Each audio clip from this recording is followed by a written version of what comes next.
नमस्कार। इस वक्त के बुलेटिन के साथ हाजिर हूं मैं अनुपम। प्रदेश की हर छोटी बड़ी खबरों को लेकर के यूपी चुनाव के दौरान समाजवादी पार्टी के नेतृत्व वाले विपक्षी गठबंधन में शामिल रही सुहेलदेव भारतीय समाज पार्टी क्या फिर से बीजेपी के साथ जाएगी, ये एक सबसे बड़ा सवाल है। और ऐसा इसलिए क्योंकि आज ओम प्रकाश राजभर और डिप्टी सीएम ब्रजेश पाठक की मुलाकात हुई है। इस मुलाकात के बाद कयास लग रहे हैं, हालांकि दोनों ने इसे सियासी मुलाकात से इंकार किया है। राजभर ब्रजेश पाठक से मिले हैं।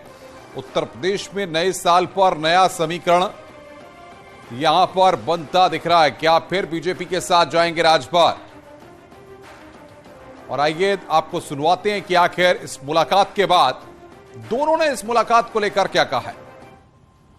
यार हमारे बड़े भाई हैं और स्वास्थ्य मंत्री हैं और डिप्टी सीएम हैं, तो क्षेत्र की समस्या को लेकर के कहाँ जाएंगे? पीजीआई की बीमारी अगर किसी को लगी हो तो कहाँ जाएंगे? आप ही क्या ना आएंगे? नहीं तो बीमारी वगैरह तो ठीक हो भाई कहाँ ना देखिए रोगी लेके आए हैं उठे हैं। पार्टी में शामिल हो रहे हैं। रोगी तो फोन पे भी कह सकते थे। फोने से काम होने वाला है आजकल। मतलब देखिए ये सवाल खड़ा कर रहे हैं, फोन पे कुछ नहीं होता है। नहीं, यहाँ तो हो सकता है, लेकिन कुछ चीजें हैं फोन पे नहीं समझाई जा सकती हैं। लेकिन ये तस्वीर देख करके जो है आप जो और लोग हैं आपके साथीगण विपक्ष के लोग विचलित हो जाएंगे। देखिए वो विपक्ष का काम विचलित होना है, हमारा काम है। मिलते हैं, हमारे बड़े भाई हैं, ये भी जनता के सेवक हैं, हम भी जनता के सेवक हैं, दोनों लोग जनता के सेवक हैं।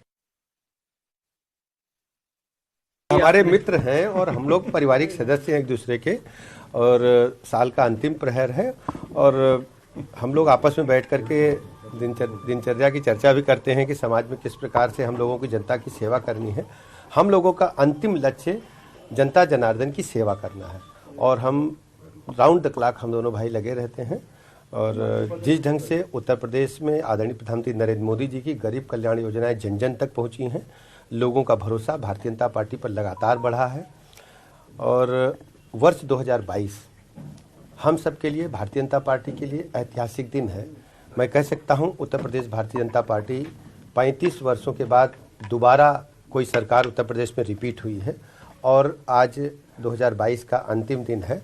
मैं प्रदेशवासियों को बहुत बहुत बधाइयाँ देता हूँ, शुभकामनाएं देता हूँ और आभार भी प्रकट करता हूँ और उनको भरोसा दिलाता हूँ कि हमारी सरकार दिन प्रतिदिन आप सबके लिए राउंड द क्लॉक काम कर रही है और हर स्थिति में आदरणीय प्रधानमंत्री नरेंद्र मोदी जी की गरीब कल्याण योजनाएं और उत्तर प्रदेश में आदरणीय योगी जी का लॉ एंड ऑर्डर आपके लिए भरोसे का प्रतीक हो गया है। और बातचीत करने के लिए संकेत मिश्रा हमारे संवाददाता हमारे साथ जुड़ रहे हैं। संकेत, नए साल की शुरुआत से पहले ही ओम प्रकाश राजभर ने ब्रजेश पाठक से मुलाकात करके क्या संकेत देने की कोशिश की है?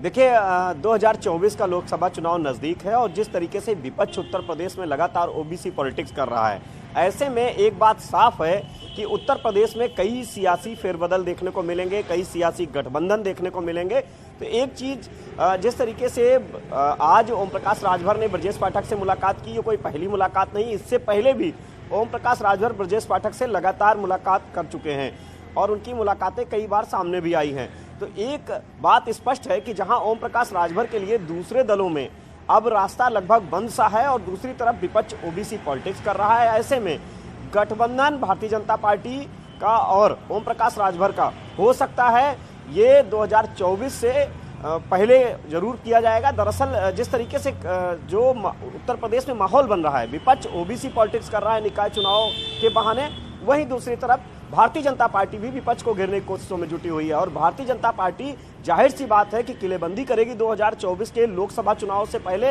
हर स्तर पर अपने आप को मजबूत करेगी।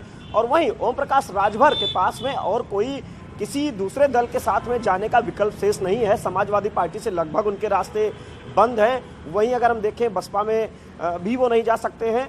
तो हालांकि राजनीति जो है वो कहीं ना कहीं सियासी पैतरेबाजी का खेल है, लेकिन ओम प्रकाश राजभर जिस तरीके से नजदीकियां बढ़ा रहे हैं और भारतीय जनता पार्टी पर हमलावर नहीं है, उत्तर प्रदेश की योगी सरकार पर भी वो हमला नहीं कर रहे हैं, भारतीय जनता पार्टी पर भी वो कुछ नहीं बोल रहे हैं। तो ऐसे में एक बात साफ है कि ये अंदेशा जरूर है और ये चर्चा जरूर है कि ओम प्रकाश राजभर की इस तरह की मुलाकातें कहीं ना कहीं आगे के जो सियासी गठबंधन है उसको संकेत, लेकिन मिलता सबसे दिख बड़ी रहा बात है। यह है कि ओबीसी का मसला अभी निकाय चुनाव को लेकर के अदालत की चौखट पर भी था, तो ऐसे में अब ओबीसी की महत्ता और बढ़ जाती है और कहीं ना कहीं उसी को पॉलिटिकल एनकैश करने के लिए, अपने पॉलिटिकल फायदे के लिए ओम प्रकाश राजभर सत्ता के साथ, भाजपा के साथ नजदीकियां और बढ़ाना चाहते हैं।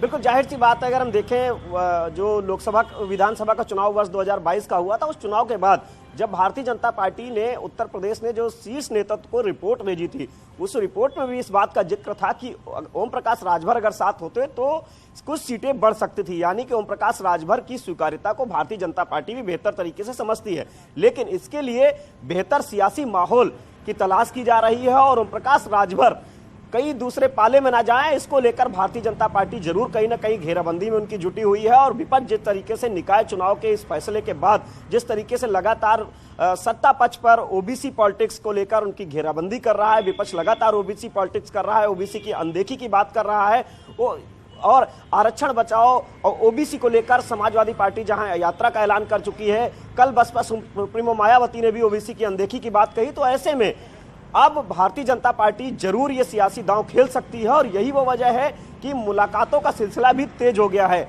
ओम प्रकाश राजभर की आज की मुलाकात, भले ही वो कह रहे हो कि एक कार्यकर्ता के काम से ब्रजेश पाठक के पास आए थे, लेकिन इतना तय है कि जिस तरीके से लगातार ब्रजेश पाठक से ओम प्रकाश राजभर की मुलाकातें हो रही हैं, ओम प्रकाश राजभर भारतीय जनता पार्टी को लेकर नरम है, उनका रुख नरम है, हमले नहीं कर रहे हैं, बल्कि विपक्ष पर ही ओम प्रकाश राजभर लगातार हमलावर हैं। तो कहीं ना कहीं अब एक नया सियासी गठबंधन उत्तर प्रदेश में देखने को मिल सकता है। बहुत बहुत शुक्रिया आपका हमारे साथ जुड़ने के लिए और बातचीत करने के लिए। कानपुर में सुबह की शुरुआत घने कोहरे के साथ हुई है। अगर मौसम विभाग की माने तो आने वाले 3 दिनों तक घना कोहरा छाया रहेगा और तापमान में और गिरावट आएगी। बुजुर्ग सुबह मॉर्निंग वॉक के लिए नहीं निकल रहे हैं। चिकित्सकों की माने तो ऐसे समय में ठंड से बच्चों को और बुजुर्गों को बचाना चाहिए।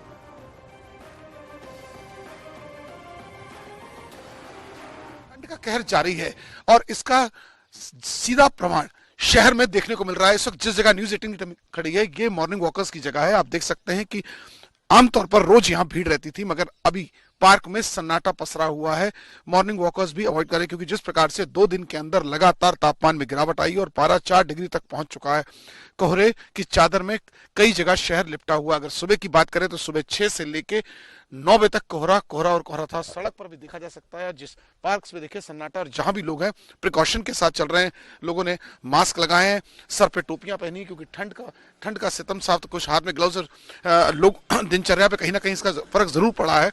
और अगर हम मौसम विभाग की माने तो अभी 3 दिन तक यानी 72 घंटे तक ऐसे ही सुबह के समय मौसम रहेगा और तापमान में और गिरावट आएगी। इन सब के बीच डॉक्टर्स इस बात की हिदायत दे रहे हैं, जो हृदय के रोगी हों, ये जो सांस के रोगी हों, कृपया करके वो सुबह वॉक पर ना आए। यानी ये ठंड कहीं ना कहीं अब लोगों को परेशान करने लगी। वीडियो जर्नलिस्ट आशीष पांडे के साथ Amit Ganju, news 18 Kanpur.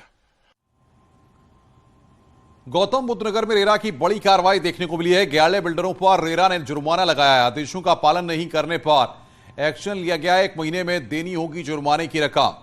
Rudra buildwell homes, Sikka infrastructure, SRP promoters, miss direct sales, valiant infra developers, मागुन India, Gardenia India, logix builtech, Rudra builtech projects, Godsons infrastructure, ये तमाम बिल्डर हैं जिन पर ये जुर्माने की रकम अब अदा करनी होगी। गौतम बुद्ध नगर में रेरा ने बड़ी कार्रवाई को यहां पर अंजाम दिया है।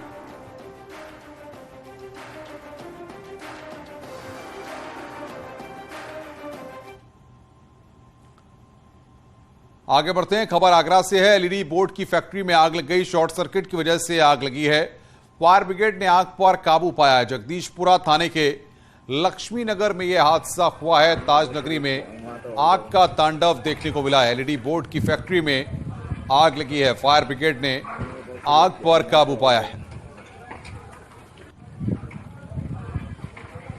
शॉर्ट सर्किट की वजह से आग लगी है। फायर ब्रिगेड ने आग पर काबू पा लिया है। जगदीशपुरा थाने के लक्ष्मी नगर में यह हादसा हुआ है।